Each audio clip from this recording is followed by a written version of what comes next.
Not to notice her eyes following mine into a part of me no one should find. So I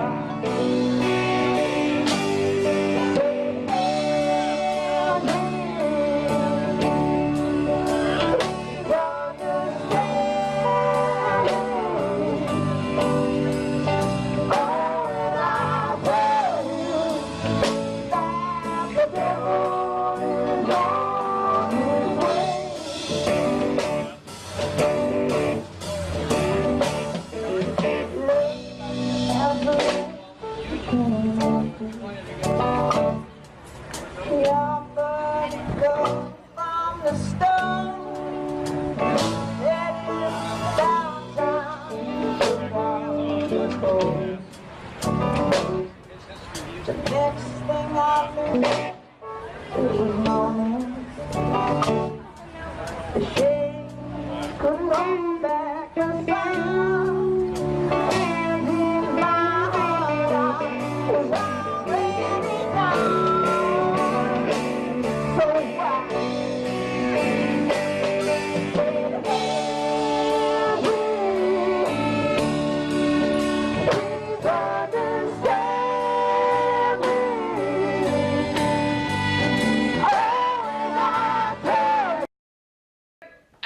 See your whole face. And that's fine because we're now live. All right. Great.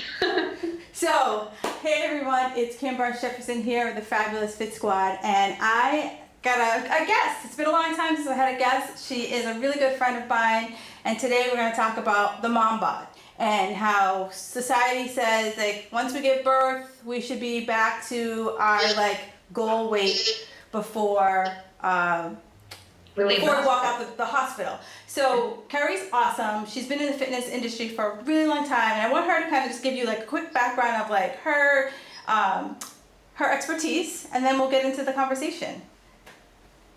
Okay, cool. So, hi everyone. Thanks, Kim, for having me. I'm super excited. My name is Carrie Manti, and I have been in the fitness industry since 1997. I have my undergraduate and graduate degrees in exercise science, and my background has been in strength and conditioning and personal training over the years. I have twin boys who will be 7 in September, and I just had my surprise little baby boy, CJ, 10 weeks ago. So that's kind of the short version. I coach women on efficient exercise, fat loss, how to do it without crazy diet.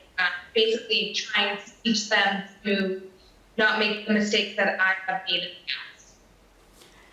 And you know, that's one of the reasons why I wanted to chat with you, is because you and I have been on this crazy ride. We've had those like moments where we're just like so obsessed with, oh my God, I'm eating this, oh my God, this workout, oh my God, that. And you're just like, how many like cycles did we spin on malarkey? Yeah, too many. So luckily we are not doing that anymore, and we are trying to show other women that there is definitely a better way to go about reaching your fitness goals, your fat loss goals, your performance goals without being super restrictive, without feeling the need to have to get on stage and follow, what society tells us is how we should work. And one of the things I really liked about when we had our pre-conversation, one of the things you said that I was just like, you're like, my job as a mom is to make sure that I keep my baby alive. And you're just like, I was like, oh my God, like that is just like, that was just brilliant. Like that just was like, yeah, like why do we have to like immediately give birth, and instead of thinking like we have to keep this baby alive, because it's not sleeping and you're not sleeping, that we have to be like, but I also have to fit in my workout, and I also have to fit in my food, and like that was just brilliant. So like, what made you come to that realization that you're like, you know what, my job is, I mean, you had 2 for 1 the first time around, so you just had no choice. Yeah, right. And I think that was kind of like a blessing. So just to give everybody a little bit of a background, I had a very difficult time getting pregnant, most likely due to a lot of the things that I had done to my body and was doing to my body after I was trying to get pregnant, just dieting and working out and all that stuff. So we went through IVF to get pregnant, and we luckily got pregnant, had 2 very healthy baby boys. But my mindset really started to shift during my pregnancy, from how my body looked to what it was doing. And I know this doesn't happen for every woman who's pregnant, but I had like a great experience, and I was just kind of in awe. Like I was like, I focused more on the function of my body. I'm growing 2 human beings. And like you said, when I had them, I had no time to really worry about my, losing the pregnancy weight or getting back into exercise right away and things like that, just because I think I had so much on my plate. But I really started to change my perspective about a lot of things during that time. Recognizing that, the number on the scale, especially then, because I reached my quote unquote like number on the scale, but I didn't fit my jeans for a very long time. So that was when I started to disassociate from the number on the scale and really started to appreciate what my body was doing. I started to exercise for 6 or 7 months. I could actually function for myself. More for my mood and to be strong, so that I wasn't sore. And everything kind of just took a different approach. It was more for strength and function and mood and how I felt, opposed to I need to fit in this and I need to weight this and I am not good enough unless all of these numbers are met. And that is like, that's just the key. We all want, like, at the end of the day, I always tell my clients, I'm like, look in the mirror and say, did I do everything I could? Not like this normal of like, oh, I should have been here and I should have been here and I should have done this. It's like, did I do everything I could? And if you can sleep at night saying you did everything you could, you move on. Yeah, and you know what? There are some days that, like today, there are things that I could have done and I didn't do them because I chose not to. And that's fine too. I mean, I think that when you have young kids or you have a baby, I mean, your priorities just change. At least for me, they have. And today, a nap's a priority over the time that I would have to get in something like a workout or a walk or food shopping or something like that. So I think for me, priorities have shifted. And it's not easy. I still, especially after this baby, it was summer, and I feel like after the boys, they were going to it was just easier because I didn't really have to deal with clothes. I could just wear yoga pants. But this was a little bit different, and I did start to find myself being like, oh my gosh, am I not gonna bounce back, or how long is this gonna take? Am I gonna wear? And it's just like, what? Does it matter? Like, who cares? Like, he doesn't care. My boys don't care if I weigh 5, 10, 15 pounds. Like, it doesn't take away from what I'm doing for them. So it's always kind of a practice in just changing your mental dialogue, because it is so, especially after years and years and years of telling ourselves, we should be doing this, and I should weigh this. Maybe I should start now, to just be like, what? I'm not where I am. And I think it's also really helpful to recognize that no matter where you are, it's always going to be fluid. I'm 39. Shit's going to change. Can I say things are going to change? Like hormonal. When your kids get older, your schedule changes. Get sick. Like, our bodies change, and I think that's a really powerful thing to hold on to and just recognize. Like, hey, it's not better or worse. It's just different. It's gonna change depending on your priorities and what you're willing to do.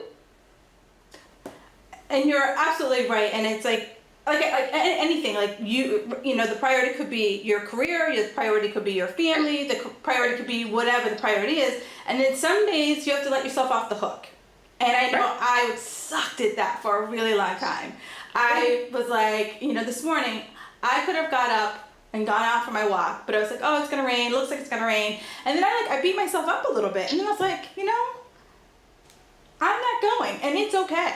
Yeah. Like there's no, like, the exercise police are not gonna ring my doorbell and cuff and stuff me. I just like, you know. Yeah, it's not gonna change how you show up in the world because you didn't get one workout in or one walk in. I mean, that's the thing, is like, you're still gonna show up, you're gonna go to work, you're gonna be a wife, you're gonna do your thing, like, you're gonna be a coach. It doesn't take away from what you have to offer. And, you know, as long as you're okay with that, I think that that's all that matters. And, you know, it helps. I mean, I feel like, you know, sometimes it takes precedence over workout for a lot of us, because we definitely don't get. One of the things I always loved about you when you were, you know, pregnant with the boys, like you would you know, take video or post a picture that you were in your robe, and you're like, I got 15 minutes. And like you would show, you know, and as the boys progressed, like they would either be in the bassinet, or they would be in the car carrier, or they would be like, you know, riding their bikes. But you're like, I got 15 minutes before they're like, mommy, mommy, mommy, mommy, mommy, and you would like get it in. And I absolutely love that, because I hear so many moms like, well, my kid's this, my kid's that, and you're like, you taught your kids, like, me getting this done for 15 minutes makes me a better mommy. Yeah, and I will say that it's definitely not easy, especially, you know, I was the girl who told myself, like, I needed 45 minutes, I needed to get to a gym, I needed to work out with people, you know, but then I start to realize, like, okay, well, if I keep believing stories, like, nothing's ever going to get done. And it's funny, like, you know, when I honestly started to do stuff, like shorter stuff, more because I felt kind of more, not in my body, like, you know, not the way I looked, just how from nursing, and I was just like, oh God, do something. And I was amazed at just how much better I felt, just in 10 minutes. And, you know, I have no shame in telling everybody, like, I would throw on a Teenage Ninja Turtles 24 minutes. I'm like, you guys sit there, watch your show. And that's really all I did for a really, really long time. And it's definitely not ideal, and it does take some kind of, you know, a little kick in the ass to get going. But it was amazing how much it filtered over to so many other things. I was so much patient, and I felt so much stronger. It had nothing to do with feeling my weight or anything like that. It was more function. And I think it's important to show them that that's important to me. And, you know, that's something that I definitely value. And it's a habit that, you know, cultivated over a very long period. And it's certainly changed, but, you know, I was able to stay a little bit more consistent than I think I would have been had I felt that, you know, I need to get to the gym, I need a 45-minute standard, you know, sort in my head. And it's funny, I was the same way. Like, if it didn't happen at the gym, it didn't happen. And if it wasn't, like, if I didn't get cardio and strength, like, why work out? So, and I look back and I'm just like, oh my God. Like I was like, how did I, like, for so long live in that crazy town? Mm-hmm. But it's also, like, found that, like, now, because I don't want to work, it's like, I don't have kids. I don't want to be at the gym that amount of time.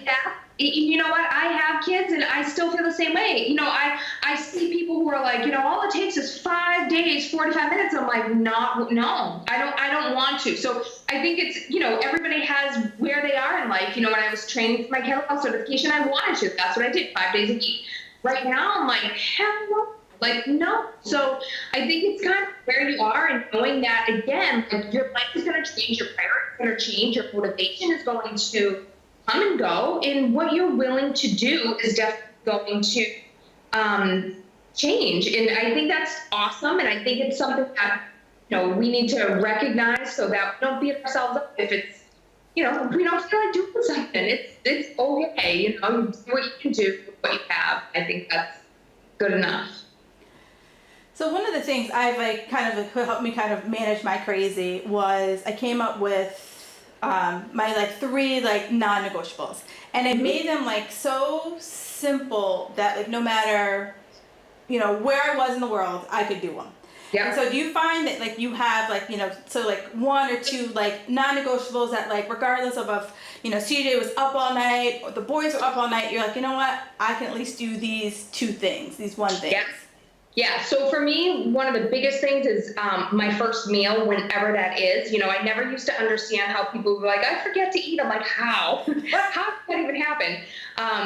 But, I definitely, there were days when I was like, oh my God, it's 10 o'clock and I haven't eaten anything. So the first thing that I started to automate without even realizing that I was kind of automating my nutrition is breakfast. I always make sure that I have a high breakfast because it just makes feel so much better during the day. It just sets the tone for the day. So that's definitely one non-negotiable. And my other one, I can say that I let it go a little bit because I haven't been doing it as much, but going for a walk, for me, is a game changer.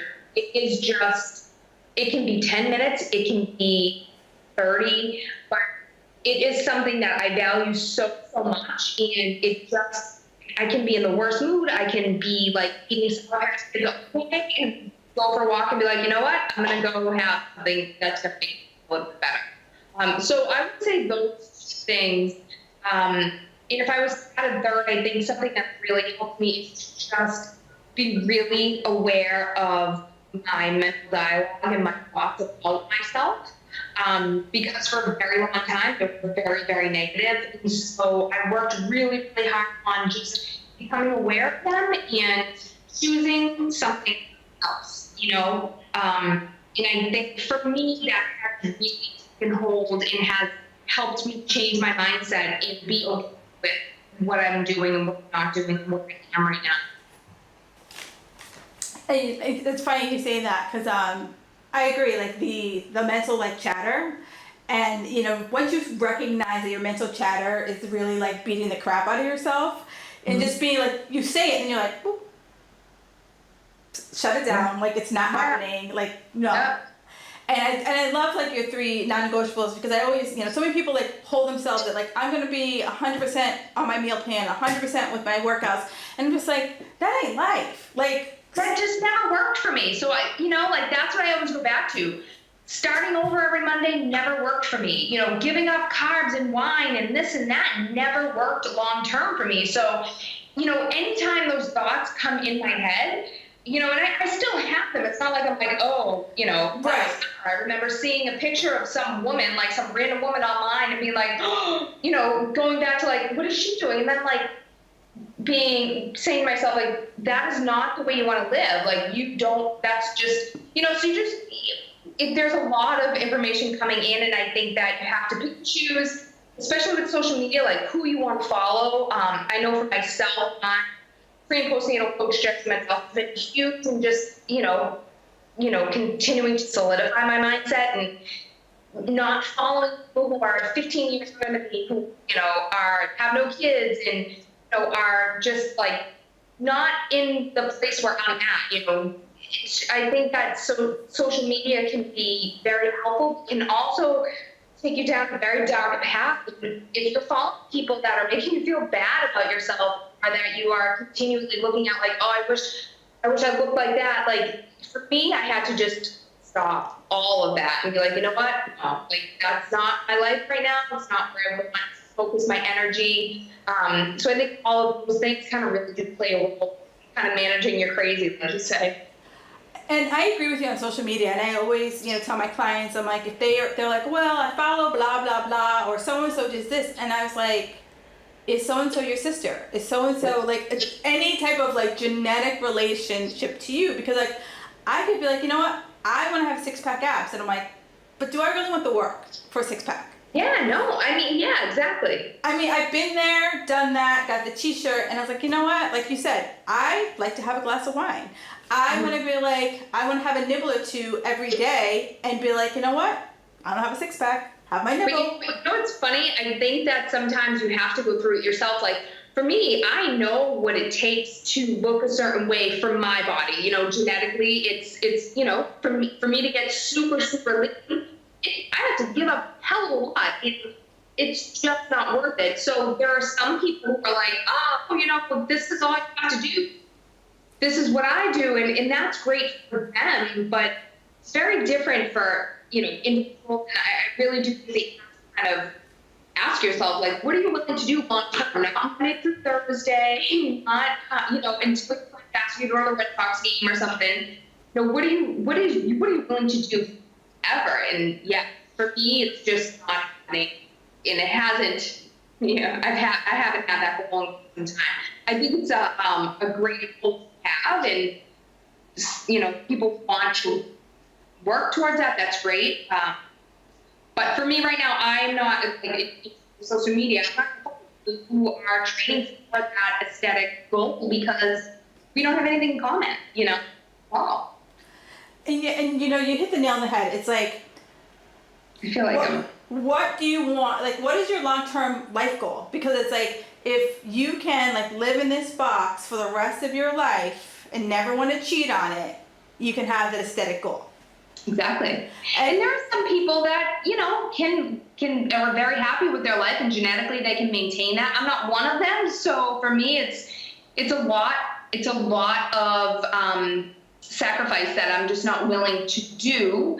And that's fine. I think that's great. I think for me, having gone through kind of that process of trying to attain that, recognizing what I had to go through for such a short period of time, I'm like, hell no. No, not again. I laugh because you and I, you and I have like had circle of friends for years, and then we like finally met and we competed together. And I look back at those competition days, and people are like, "Oh, you ever gonna get back on stage, girl?" And I was like, "Oh, hell no!" I was like, I look like I could get on stage right now, the way I look today. Right. That's about the only way. I will cheer for you. I will do anything, but I am not on stage at all. Yeah. So, where can, one of the things I always liked about you is that, you make it very simple and easy for people to just be where they are. And just, kind of have those, like, what are your, you have your non-negotiables, like have breakfast, but you also have your non-negotiable, like, you know what, I'm going to have wine. Mm-hmm. And wine's fine, or I'm gonna have like, you're addicted to Sour Patch Kids. You're like, I'm gonna have the Sour Patch Kids. It's weird. I never liked them. I swear, this baby has like made me like crave these really weird things. But you always were like that kind of like that yin and that yang, where it's like, yeah, I'm gonna have my like kale salad, but there's also gonna be, a fun food that I'm not gonna give up. Yep. Absolutely, yeah. I'm all about choices, and I'm not, I definitely want to be able to fit in my clothes, and I don't want to have to, buy a new wardrobe. So although I have an almost 11-week old, my goal is to at some point be able to wear the clothes that are in my closet. And but the thing is, I'm not willing to give up everything that I love to do that. So for me, it's all about choices. If I want to have Sour Patch Kids, I'll probably skip something else that day. Or if I'm gonna have wine, I typically don't have, rice or bread or dessert. And I just kind of ask myself, what do I want most right now? And the thing is, like, to reach any goal, there has to be some sacrifice. It's just the way it is. So for me, I really just weigh my options, and that's worked very well for me. There are certain things that I can moderate, where I can say, I can have a little bit of that. And there are certain things that I just have to say, no, that can't be like brownies or cookies or like baked goods. Like, no, I can't have just one or two. Like, I won't even, it can't be near me. But like things like wine and Sour Patch Kids, like, yeah, I can have a little bit. But I'm also going to be very mindful of what else I'm eating throughout the day. You can't have your cake and eat it too if you want a specific goal. And more for like performance and just how I feel and my mood and my energy, more mood. I can see a definite relationship between how I eat and how much sleep I get with how much patience I have. I was not born with a lot of patience, so I'm like doing everything I can to, so, and it's funny because I do see a huge difference when I walk in, when I do my strength training, when I do stuff for myself, how I show up in my family and in my clients and things like that. Yeah, Exactly. Like I know that, like, you know, when I don't eat right, like I'm just like I'm not either. I don't have the energy. You know, I don't have like the wherewithal. And, like, you have 3 kids, so I can't even imagine like when you're low energy and like your 3 boys are just not being the best behaved. You're probably like, help me now. Yeah, right. Calgon, right? So Carrie, where can we find you where can we find you? Facebook, Instagram? Where are you hanging out? I am hanging out, yes. So I'm hanging out mostly at home in my robe, but I am still pretty consistent with Facebook and Instagram. So Facebook, it's Carrie Mantie, so it's just KeriMantie. And same username on Instagram. I've been loving the Instagram photos, but I will say that I do post a lot of my like little baby, oohing and ahhing and, sometimes spitting up and all that good stuff. So yeah, and then I have a website, it's, some on there. We'll learn a bit more, I share most of my stuff on Facebook and Instagram these days, so. This has been awesome. Like a long time coming, and thank you so much for taking the time out of your busy life to like chat with me tonight. It's been great, and like you said exactly what I wanted you to say. Like you said, just like keep it simple, do what you can, and just live your life. And just don't beat yourself up. Like keep that mental noise to a minimum, and just live your life, and eventually you will get your body back. And if you don't get your body back, who cares? You're never going to get that body back, but your body's going to continue to change. So be happy with what you have right now and the function that it's serving, especially as a mom, because it is incredible that, my baby's only had milk that my body is producing, and he's like a chunk. It's crazy. Right, I know. It's funny how like you're like, that's all you need? Who knew? I know. I'm like, aren't you hungry? Don't you want to chew? It doesn't have